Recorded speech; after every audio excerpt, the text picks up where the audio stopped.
आज मैं आपके सामने एक ऐसी इंटरनेशनल बेस्ट सेलर बुक है जो धन के बारे में बताती है। क्योंकि धन का हम किस प्रकार से मैनेजमेंट करते हैं, किस प्रकार से खर्च करते हैं और किस प्रकार से पाते हैं।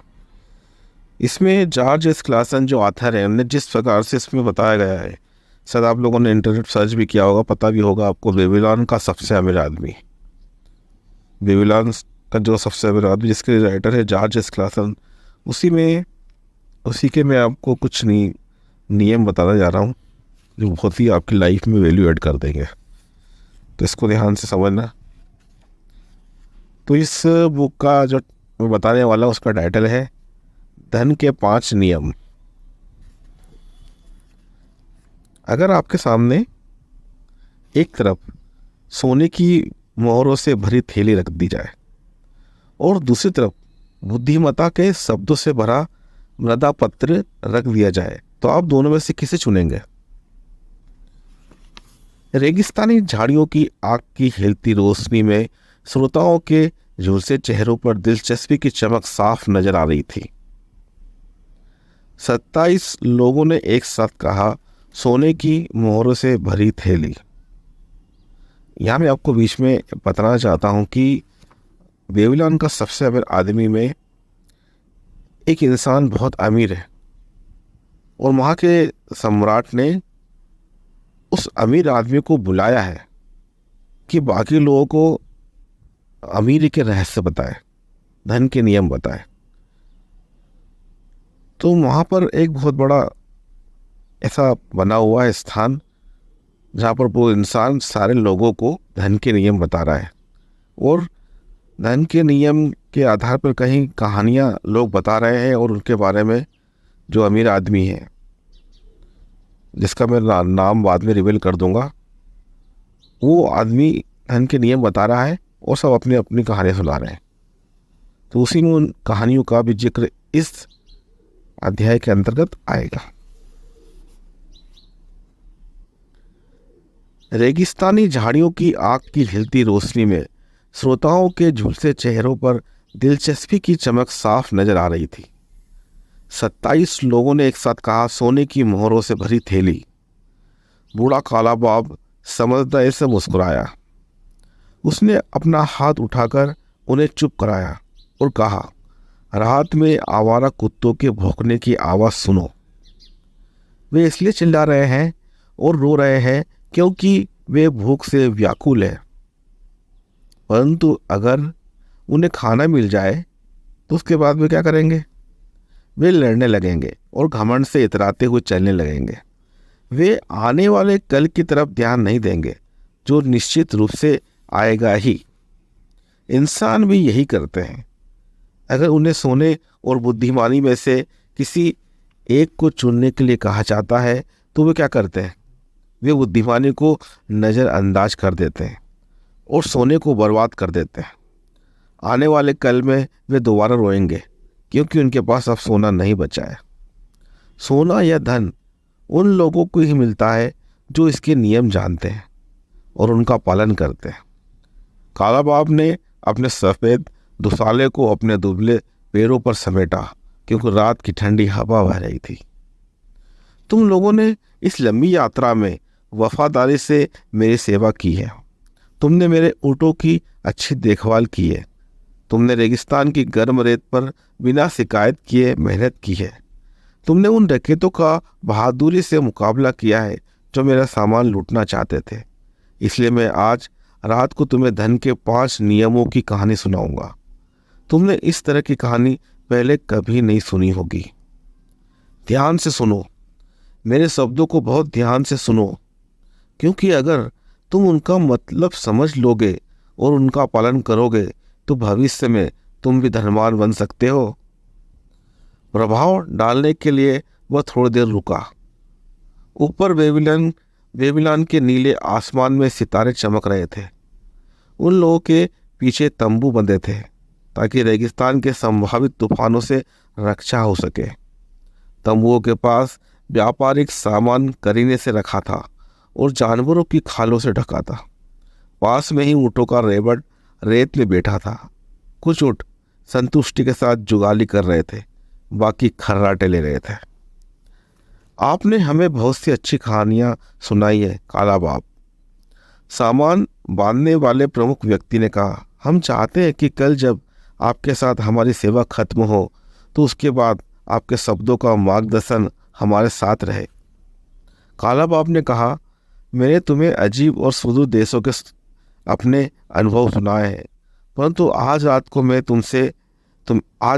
तुम्हें समझदार और अमीर अरकाद की बुद्धिमानी के बारे में बताना चाहता हूँ।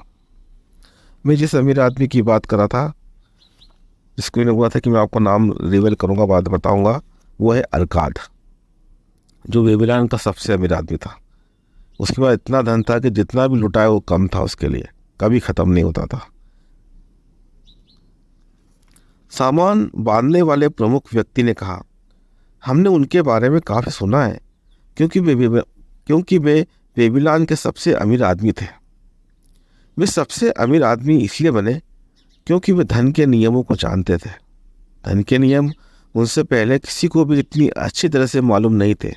आज की रात मैं तुम्हें बहुत समझदारी की बातें बताऊंगा जो उनके बेटे नोवाजिर ने कई साल पहले निनेवे में मुझे बताई थी, जब मैं छोटा था।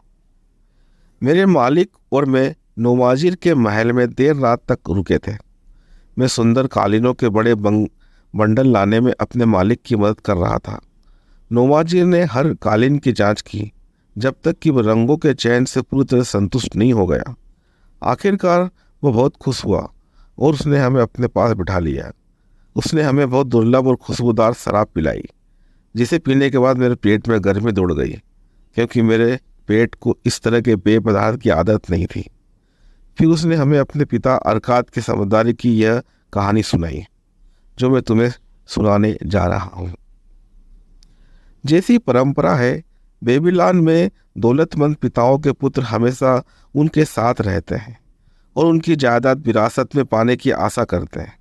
अरकाद को यह परंपरा पसंद नहीं थी, इसलिए नोवाजिर के वयस्क होने पर अरकाद ने उससे कहा, मेरे बेटे, मेरी यह इच्छा है कि तुम मेरी जायदाद के वारिस बनो, परंतु पहले तुम्हें यह साबित करना होगा कि तुम समझदारी से इसे संभाल सकते हो। इसलिए मैं चाहता हूँ कि तुम दुनिया में बाहर निकलो और धन कमाने तथा लोगों के बीच सम्मान पाने की अपनी योग्यता को साबित करो। तुम्हें अच्छी तरह से शुरुआत करने के लिए मैं 2 चीज़ें देता हूँ जो मुझे नहीं मिली थी। जब मैंने दौलत इकट्ठा करना शुरू की थी तब मैं बहुत गरीब था। सबसे पहले तो मैं तुम्हें सोने की मोहरों से भरी ये थैली देता हूँ। अगर तुम इसका समझदारी से उपयोग करोगे तो ये तुम्हारी भावी सफलता की नींव बन जाएगी। दूसरी बात, मैं तुम्हें यह मृदापत्र देता हूँ जिस पर धन के 5 नियम लिखे हैं। अगर तुम इन नियमों के अनुसार चलोगे तो तुम्हें योग्यता और सुरक्षा जरूर मिलेगी। आज से 10 साल बाद तुम घर लौटकर अपने अनुभव बताना। अगर तुम खुद को योग्य साबित कर दोगे तो मैं तुम्हें अपनी जायदाद का वारिस बना दूंगा, वरना मैं ये जायदाद पुरोहितों को दान कर दूंगा, ताकि वे मेरी आत्मा की शांति के लिए देवी देवताओं से प्रार्थना करें। इस तरह नोवाजिर जिंदगी में कुछ कर दिखाने के लिए चल पड़ा। उसने धन की थैली और मृदापत्र को रेशमी कपड़ों में लपेट लिया। फिर वह घोड़े पर बैठकर अपने नौकर के साथ यात्रा पर चल दिया। 10 साल गुजर गए और जैसा तय हुआ था, नोवाजिर अपने पिता के घर लौटा। उसके आने की खुशी में उसके पिता ने बेहतरीन दावत दी थी, जिसमें कई रिश्तेदारों और मित्रों को बुलाया गया था।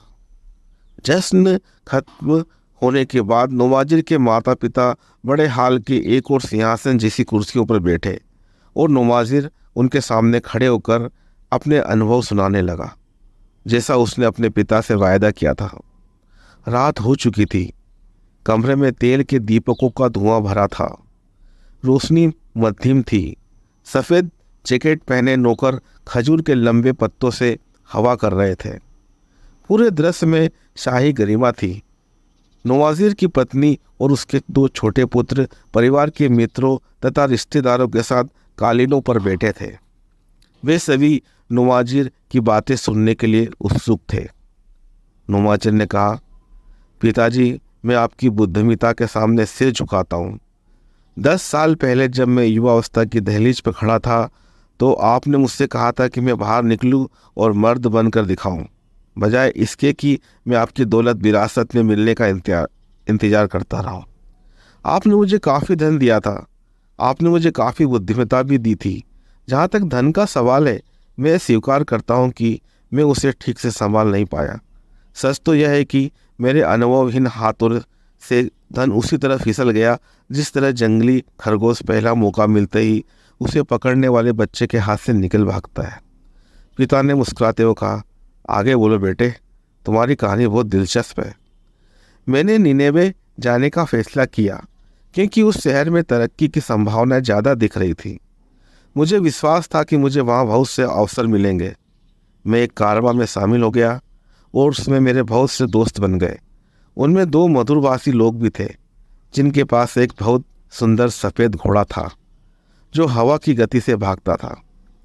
यात्रा के दौरान उन्होंने मुझे विश्वास में लेकर बताया कि निनेवे में एक दौलतमंद आदमी है जिसके पास इतना तेज घोड़ा है कि वह कभी नहीं हारा है। उसके मालिक को यकीन है कि दुनिया का कोई घोड़ा उससे तेज नहीं भाग सकता। वे लोग अपनी रकम को दांव पर लगाने जा रहे हैं कि वह घोड़ा बेबीलोन के सारे घोड़ों से ज़्यादा तेज भाग सकता है। मेरे मित्रों ने कहा कि उस घोड़े के सामने उनका घोड़ा तो एक कमज़ोर खच्चर है जिसे बहुत आसानी से हराया जा सकता है। उन्होंने मुझ पर कृपा दिखाते हुए मुझे भी उस दाव में हिस्सेदार बना लिया। मैं इस योजना पर मोहित था। हमारा घोड़ा बुरी तरह से हार गया और मैंने अपना ज़्यादातर धन गंवा दिया। यह सुनकर अरकात को हंसी आ गई। बाद में मुझे पता चला कि वह उन धोखेबाजों की चालाकी भरी योजना थी और वे लगातार कारवां में अपने शिकार की तलाश में यात्रा करते हैं। निनेवे का वह आदमी उनका पार्टनर था और वे लोग दांव पर लगाए गए पैसे को आपस में बांट लेते थे। इस चालबाजी ने मुझे सतर्क रहने का पहला सबक सिखाया। जल्दी ही मुझे एक और इतना ही कटु अनुभव होने वाला था। कारवां में एक और युवक मेरा मित्र बन गया था। उसके माता पिता दौलतमंद थे और वह भी मेरी तरह व्यवसाय करने के लिए निनेवे जा रहा था। हमारे पहुंचने के कुछ समय बाद ही उसने मुझे बताया कि एक व्यापारी की मृत्यु हो गई है, जिस वजह से उसकी दुकान में भरा पूरा सामान और उसकी दुकान का नाम बहुत कम कीमतों पर मिल रहा है। उसने कहा कि हम बराबरी के पार्टनर होंगे, परंतु पहले उसे बेबीलोन जाकर धन लाना होगा। उसने मुझे राजी कर लिया। मैं अपने धन से उस दुकान को खरीद लूं और वह बाद में जाकर अपने हिस्से का धन ले आएगा। चूँकि दुकान में बाद में भी धन की जरूरत पड़ना थी, इसलिए मैं इसके लिए तैयार हो गया।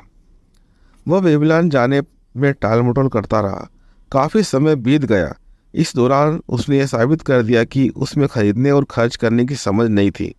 मैंने उसे आखिरकार बाहर निकाल दिया, परंतु तब तक व्यवसाय की हालत इतनी बिगड़ चुकी थी कि हमारे पास सिर्फ वही सामान बचा था जो बिक नहीं सकता था।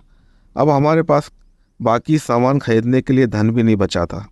बचे हुए सामान को मैंने इज़राइल के एक व्यक्ति को बहुत ही सस्ते दामों पर बेच दिया। पिताजी, जल्दी मेरे बुरे दिन शुरू हो गए। मैंने नौकरी की तलाश की जो मुझे नहीं मिली क्योंकि मेरे पास कोई ऐसा ज्ञान या प्रशिक्षण नहीं था जिसके माध्यम से मैं कमा सकूं। मैंने अपने घोड़े बेच दिए, मैंने अपना गुलाम बेच दिया, मैंने अपने अतिरिक्त कपड़ों को भी बेच दिया ताकि मुझे भोजन और सोने की जगह मिल सके। परंतु हर दिन घोर गरीबी मेरे करीब आती जा रही थी। लेकिन उन दुख भरे दिनों में भी यह याद रहा कि आपको मुझ पर विश्वास था। आपने मुझे मर्द बनने के लिए भेजा था और मैं मर्द बनने के लिए संकल्पवान था। नवाजिर की माँ ने दोनों हाथों से अपना चेहरा छुपा लिया और सुबकने लगी। उस समय मुझे आपका दिया वह मृदा पत्र याद आया जिस पर धन के 5 नियम लिखे थे। मैंने आपकी समझदारी के शब्दों को बहुत ध्यान से पढ़ा। उन्हें पढ़ने के बाद मुझे यह एहसास हो गया कि अगर मैंने इन समझदारी के शब्दों को पहले पढ़ लिया होता तो मेरा धन नहीं डूबता। मैंने हर नियम याद कर लिया और ये संकल्प किया कि जब सौभाग्य की देवी मुझ पर मेहरबान होगी तो मैं जवानी की अनुभवहीनता से नहीं बल्कि उम्र की बुद्धिमत्ता से अपनी दिशा तय करूँगा। आज रात जो लोग यहाँ पर बैठे हैं उनके लाभ के लिए मैं अपने पिता के बुद्धिमत्तापूर्ण नियमों को पढ़ना चाहूँगा जो उन्होंने मुझे 10 साल पहले मृदा पत्र पर लिखे थे। तो देखा आपने, अरकाद जो बेबीलोन का सबसे अमीर आदमी था, उनका पुत्र नोमाजीर को उनने एक हाथ में सोना दिया था और दूसरे हाथ में उनको कुछ बुद्धिमत्ता के मृदा पत्र दिए थे। धन तो वो गवा चुका था और कुछ बाद में उसको जब पिता के मृदा पत्र दिखे तो उस मृदा पत्रों में कुछ नियम लिखे थे धन के। उस नियमों को का किस प्रकार से उनने पालन किया, वो धन के 5 नियम क्या है, वो धन के नियम क्या है, वो हम नेक्स्ट वीडियो में देखेंगे। आपने सुना, उसके लिए आपका बहुत बहुत धन्यवाद। आपका दिन शुभ रहे। मिलते हैं धन के नियमों के साथ अगले वीडियो में। नमस्कार।